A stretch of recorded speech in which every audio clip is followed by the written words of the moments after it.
제 아내와 함께 주님이 사랑하시는 한복교회에 와서 예배 드리는 것이 하나님의 은혜입니다. 그동안 여러분들도 하나님의 은혜로 잘 지나셨으리라고 믿습니다. 3년 전에 은퇴를 했는데 너무 세월이 빨리 지나가고 있습니다. 하나님께서 저에게 어떤 은혜를 베풀어 주셔서 여러분들을 16년간 섬겼는지 생각해 보았습니다. 그 가운데에 저를 설레게 하고 기쁘게 했던 몇몇 시간들이 있었습니다. 첫째는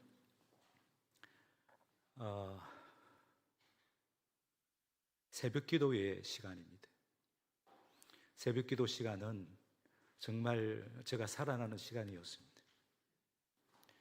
둘째는 예수 영접 모임 시간이었습니다.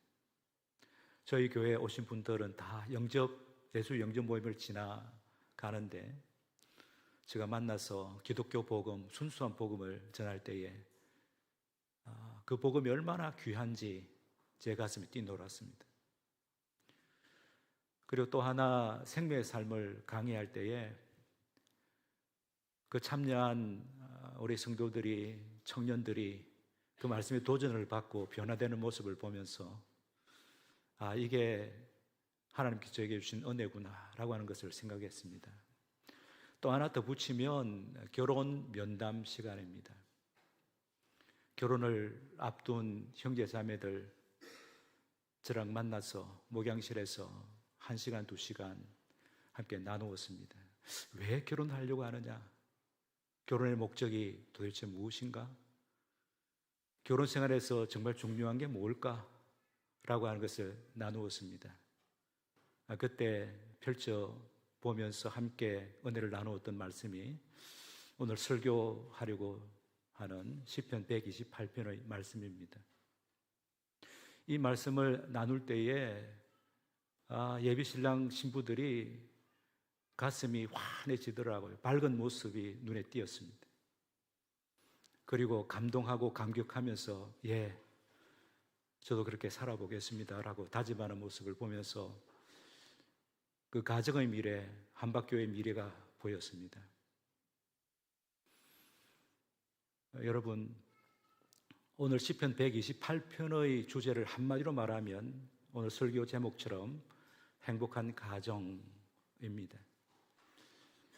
가정이 행복하지 않은데 나는 행복해 라고 말할 사람 없을 겁니다. 그러므로 인생 행복의 기초는 가정의 행복이라고 말해도 그리 틀리지 않을 것입니다. 그래서 우리 모두는 행복한 가정을 소망합니다. 여기에 앉아있는 우리 모두는 우리의 가정 행복했으면 좋겠다 이런 생각을 하고 있죠.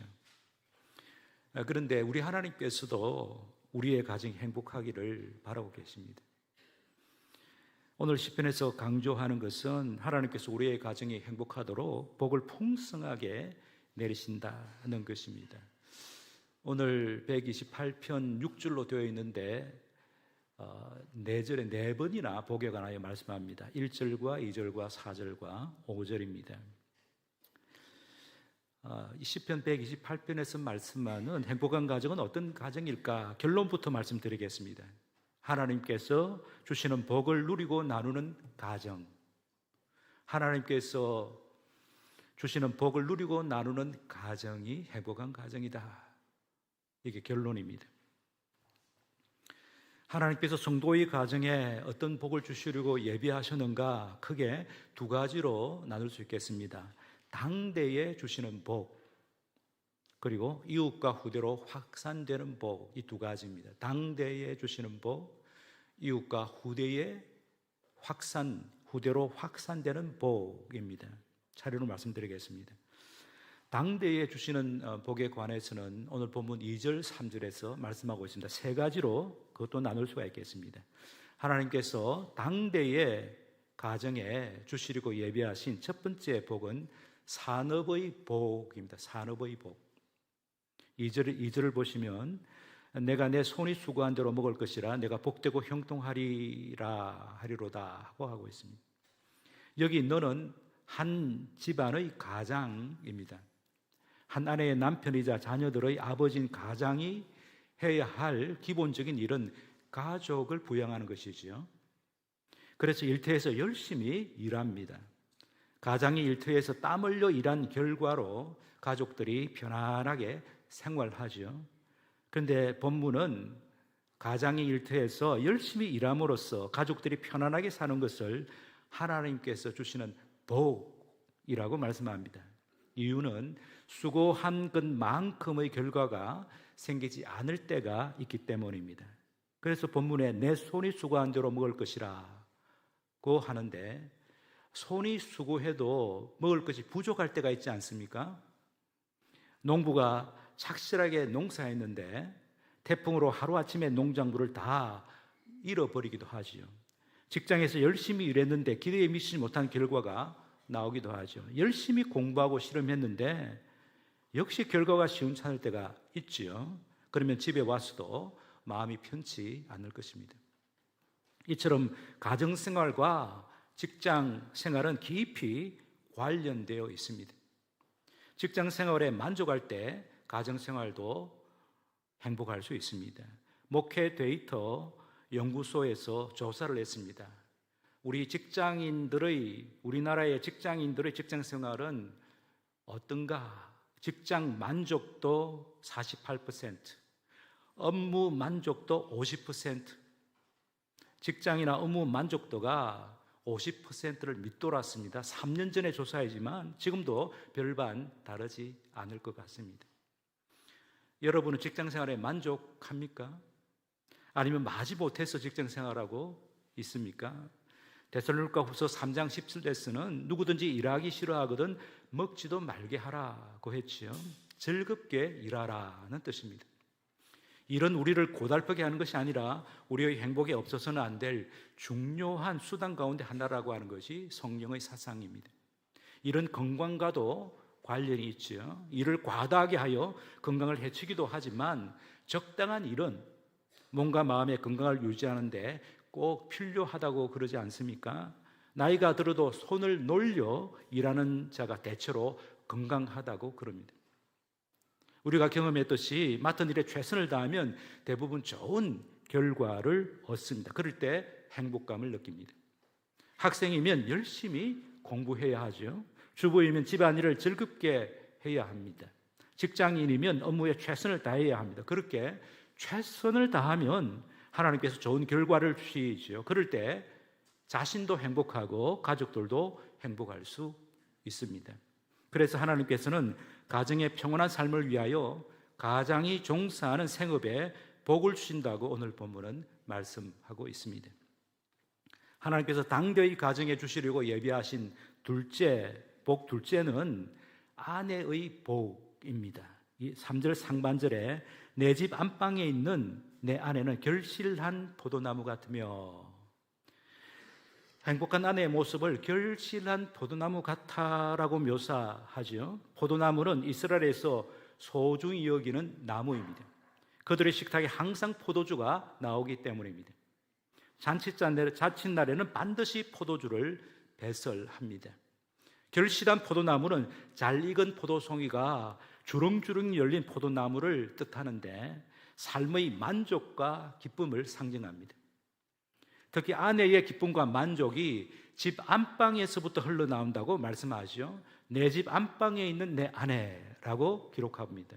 구약시대 이스라엘의 아내들은 남편을 도와 바깥일도 했지만 주로 집안일을 했습니다.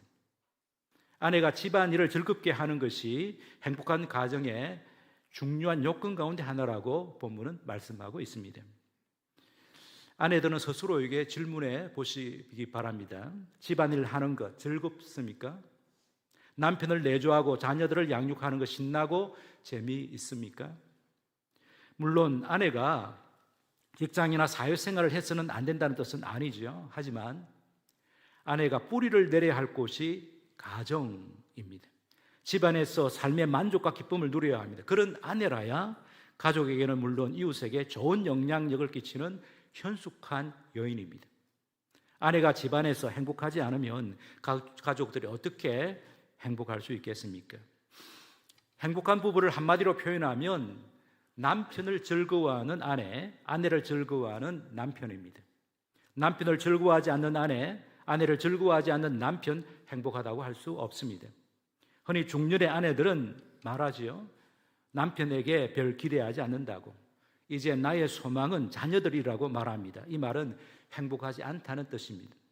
남편도 마찬가지지요. 밖에서는 생기발랄하게 일하다가 집에 들어오자마자 뻗어버립니다. 아내를 보고도 즐거움이 솟아나지 않습니다. 부부관계가 시들해지고 냉기가 돕니다. 대화가 사라지고 불만이 쌓이고 자주 폭발합니다. 이런 부모를 보면서 자녀들이 바르게 자라기란 아주 어렵습니다. 자녀들이 가정에서 행복을 느끼지 못하면 가정을 떠나 방황하기가 쉽지 않습니까?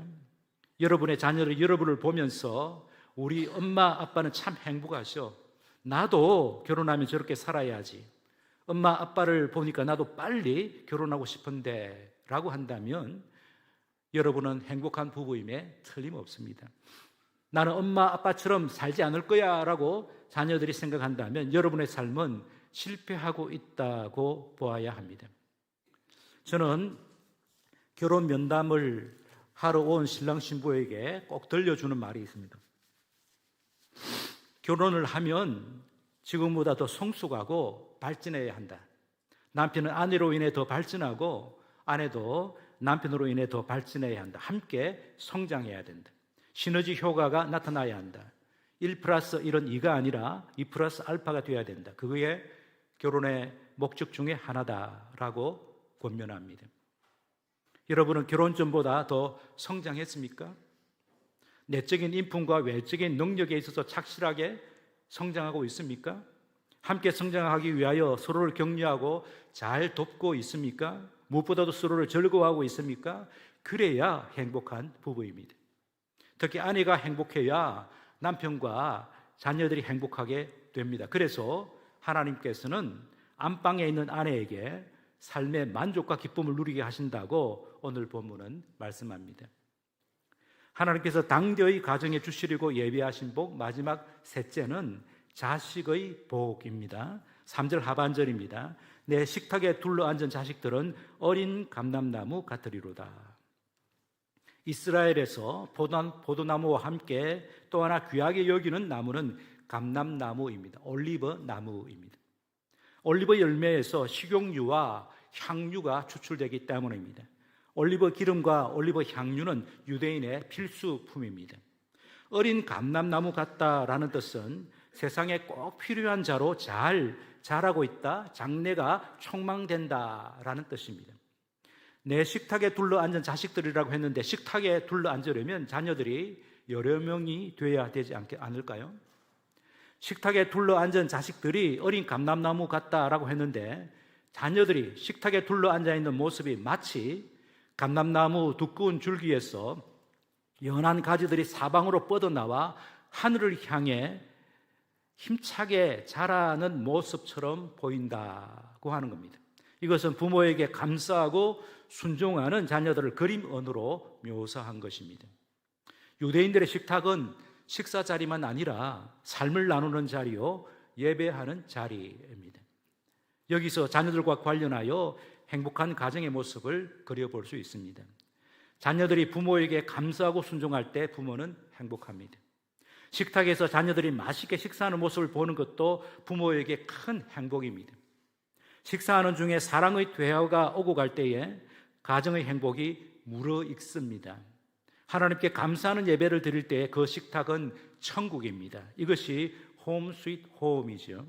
그러므로 가족들이 함께 한자리에 앉아 식사하는 것을 소홀히 해서는 안 됩니다. 이것이 사라지면 행복도 그만큼 사라지는 것이라고 볼 수 있겠습니다.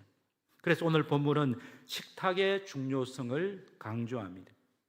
행복을 먼 곳에서 찾지 말고 식탁에서 찾으라고 합니다. 식탁 위에 음식만 차려 있는 것이 아니라 행복도 차려져 있다는 것입니다. 여기서 말하는 식탁은 자기 집의 식탁입니다. 가족 간의 오해는 자기 집 식탁에서 함께 식사하는 중에 깊어진다고 하는 것이 본문의 교훈입니다. 가정의 행복은 자녀들의 건강한 성장에 달려있다고 해도 과언이 아닙니다. 여러분의 자녀들은 모든 면에서 건강하게 잘 자라고 있습니까? 여러분의 자녀들은 행복합니까? 자녀들의 행복을 위하여 여러분은 무엇을 하고 있습니까? 가족들이 둘러앉아 즐겁게 식사하는 자리를 자주 만들고 있습니까?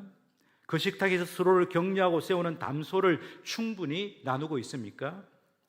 자녀들의 육체적인 건강은 물론 영적인 건강을 위해서 정말 중요한 장소는 식탁입니다.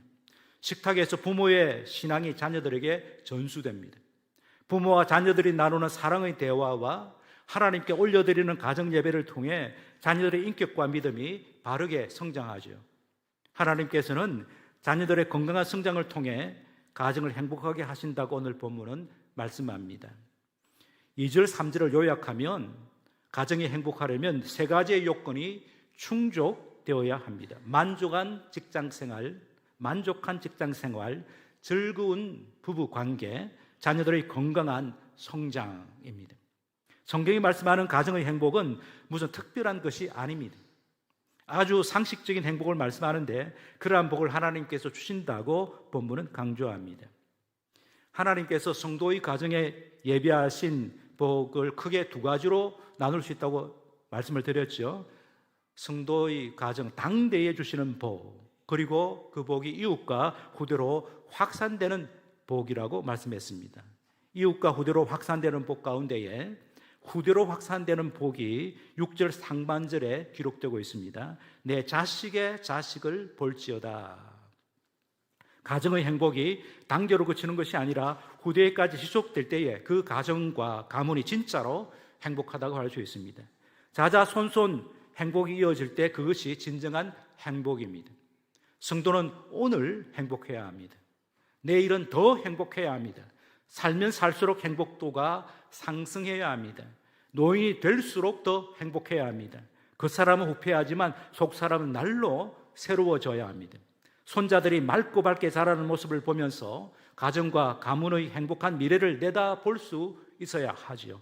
이 같은 후대의 복도 하나님께서 내리신다고 본문은 말씀합니다.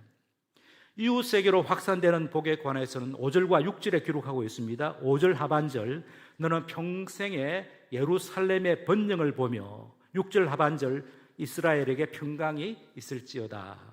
한 가정의 행복이 예루살렘의 번영과 이스라엘의 평강으로 이어진다는 말씀입니다. 이처럼 성경이 말씀하는 행복은 당대를 넘어 후대에까지 이르는 행복이요, 자기 가정을 넘어 지역사회에까지 미치는 행복입니다. 구약의 예루살렘과 이스라엘은 신약의 교회와 하나님 나라로 연결됩니다. 가정의 행복이 교회의 건강한 성장과 하나님 나라의 확장으로 이어진다는 것입니다. 그러므로 하나님께서 주시는 복이야말로 최고의 복이요, 온전한 복입니다. 그 복의 절정이 평강이죠. 6절입니다. 히브리어로 샬롬인데, 샬롬은 부족함이 없는 상태, 좋은 것으로 꽉 찬 상태, 최고로 만족한 상태, 복이 흘러 넘치는 상태를 뜻합니다. 이 평강의 복 안에 형통함 2절이고요, 또 번영 5절이 포함되고 있습니다.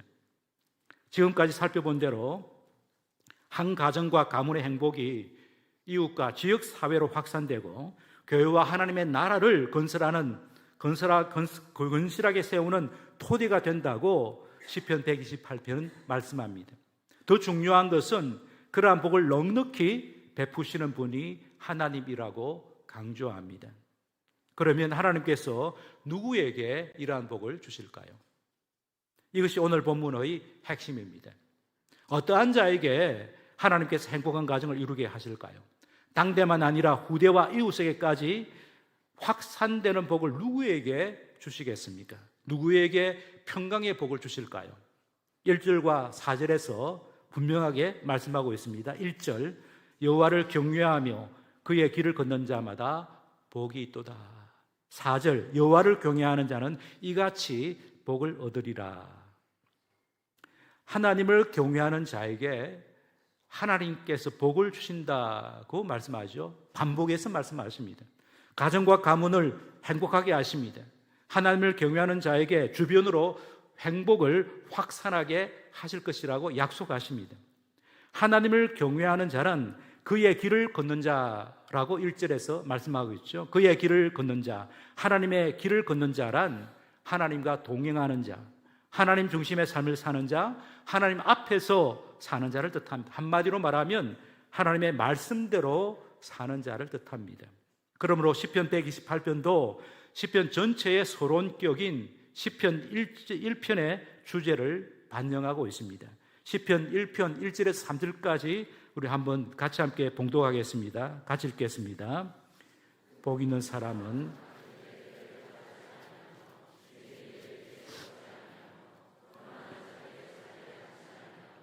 오직 여호와의 율법을 즐거워하여 그의 율법을 주야로 묵상하는도다.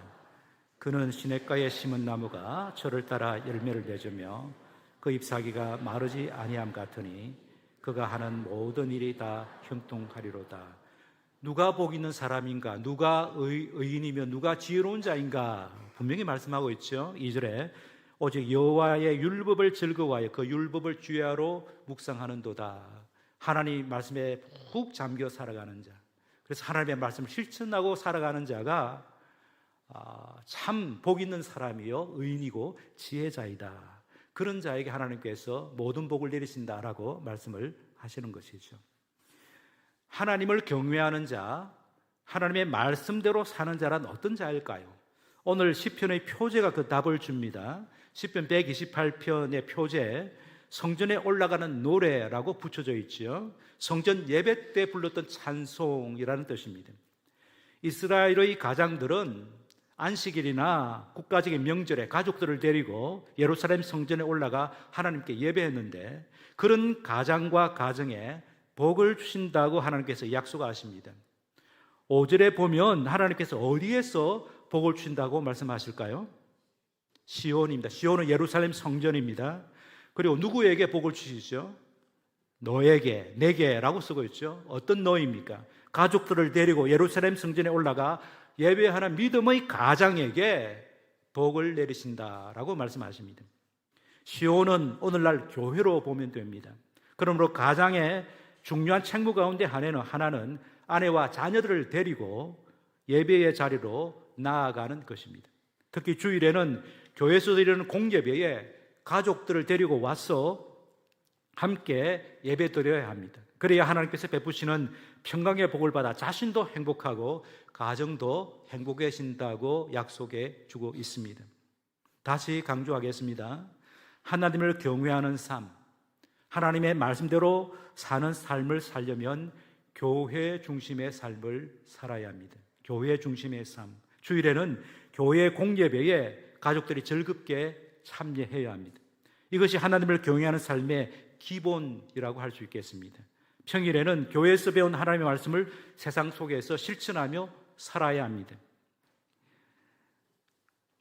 가족들이 식탁에 둘러앉아 즐겁게 식사하면서 하나님의 은혜와 말씀을 나누어야 합니다. 이것이 하나님 중심, 성경 중심, 교회 중심의 삶입니다. 그러면 하나님께서 주시는 복을 누리고 나누는 행복한 가정이 됩니다. 오늘의 시편에서 하나님께서 기뻐하시는 가정에 주시는 복들을 얼마든지 열거할 수 있겠습니다.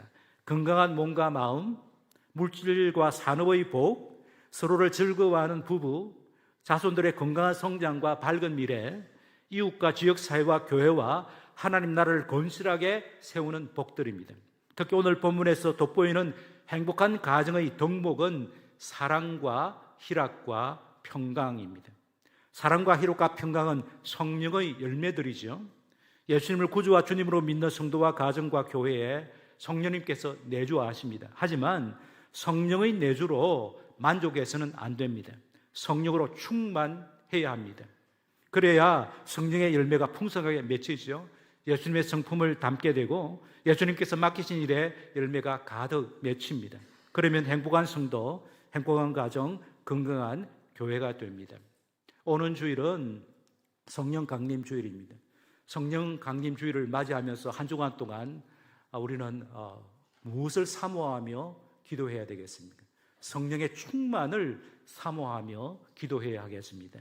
성령으로 충만한 성도, 성령으로 충만한 가정, 성령으로 충만한 교회가 되기 위하여 우리 편에서 해야 할 것은 무엇일까요? 조금 전에 말씀드린 대로 하나님 중심, 성경 중심, 교회 중심의 삶을 살면 됩니다. 다르게 말하면 예수님처럼 생각하고 말하고 행동하면 됩니다. 그러려면 예수님과 동행해야 합니다. 예수님 안에 거해야 하죠. 예수님의 사랑 안에 거해야 합니다. 예수님의 사랑에 푹 잠겨 살아야 합니다. 그러면 성령으로 충만한 성도가 됩니다. 성령으로 충만한 성도와 가정이 많아지면 교회가 건강하게 성장하고 하나님 나라가 확장되고 사회도 평안하게 됩니다. 이것이 오늘 본문에서 약속하는 하나님의 복입니다. 이러한 복을 누리고 나누는 성도와 가정과 교회가 되기를 주님의 이름으로 축복합니다. 하나님을 경외하는 자는 산업의 복, 아내의 복, 자녀와 후손의 복을 풍성히 받을 뿐만 아니라 이웃과 지역사회를 새롭게 하고 교회와 하나님 나라를 건실하게 세우는 축복의 통로가 된다고 본문은 말씀하는데 현실적으로는 그러지 못한 경우를 자주 보고 있습니다.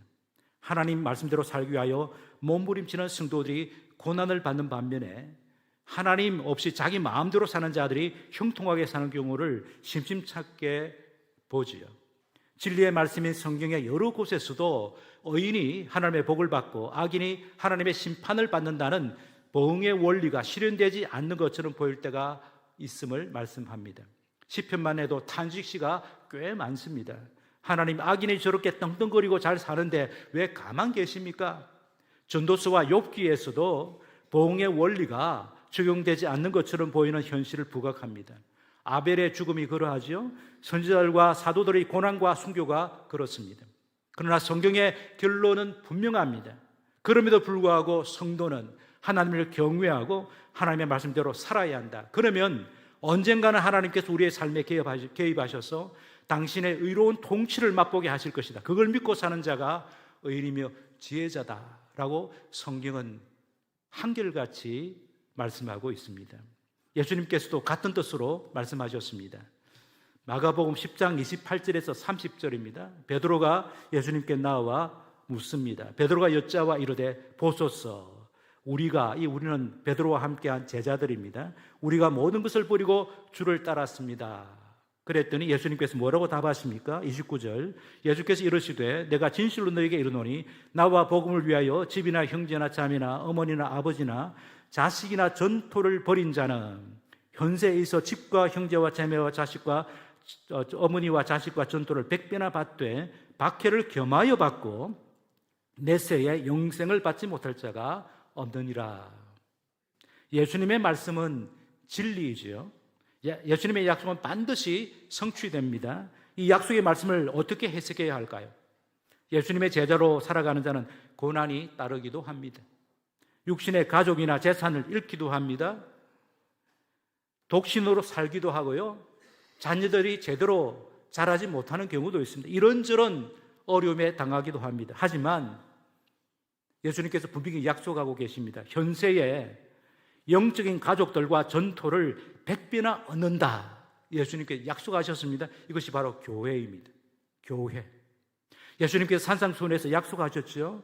너희는 먼저 그의 나라와 그의 의를 구하라. 그리하면 이 모든 것을 더하여 주시리라. 하나님의 나라와 하나님의 의를 먼저 추구하고 살아가면 하나님께서 그들의 일상을 책임져 주시겠다고 약속하십니다. 예수님의 약속입니다. 그리고 내세에는 반드시 영생을 얻는다. 예수님이 약속하셨습니다. 그러니 지금 산업의 복, 아내의 복, 남편의 복, 자녀의 복을 누리지 못한다고 해도 예수님의 제자로 살아야 합니다. 그러면 지금 여기서 영적인 가족들 풍성이 얻지요. 교회 안에서 신령한 복을 누리고 나눕니다. 일상에서 하나님의 은혜를 넉넉히 누리고 삽니다. 마지막 날에는 반드시 영생에 이르게 됩니다.